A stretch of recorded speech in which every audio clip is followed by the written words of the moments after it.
Let's take a look at the Minister of Power, for example, Mr. Adelabu, who recently resigned as the Minister of Power to pursue his position, to pursue his ambition rather, as the governor of Oyo State. He recently resigned, and during his time, while reflecting on his tenure, despite his background in finance, he said that the experience has equipped him well. But if you take a look at his administration or his tenure, there were reports of dwindling generation of power, even some sort of will I say corruption in terms of distribution amongst the discos. The amount generated is actually different from the amount distributed, and there were some sort of backlogs of debts in the sector. Would you say Mr. Adebayo Adelabu actually performed optimally? I won't say to the best, optimally.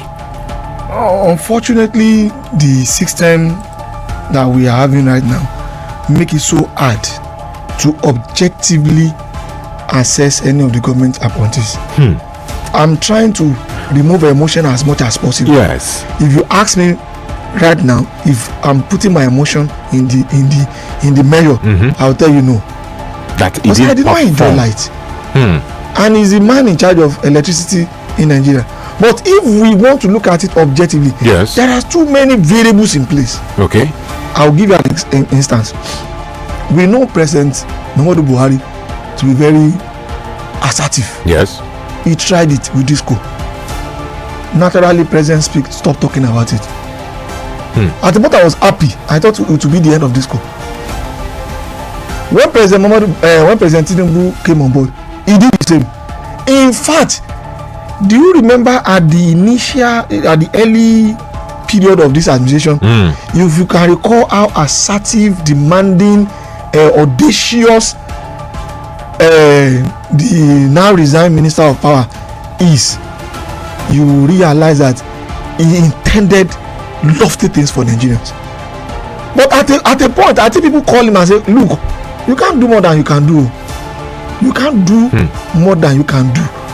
That is to tell you of the norms or the unheavenly practices that some people has put the Nigerian electricity when we are going in bed with discourse. So you're saying that the system has been marred with some sort of corruption and negativeness. I am not totally exonerating him. Okay. But I can tell you that we had quite numbers of national grid breakdown during his tenure. As long as I cannot totally attribute this to him, because he's the man in charge, he's a dent.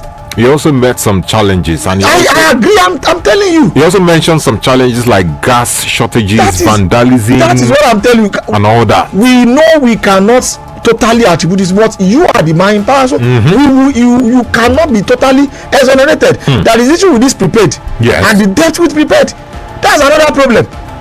You understand? So if you look at what policy is saying, I think this story, of course, I like the way you have related with people, is but the peculiarity, the way our national grid was just, you understand, you will notice that it cannot naturally be hand of God. It's pointing to sabotage.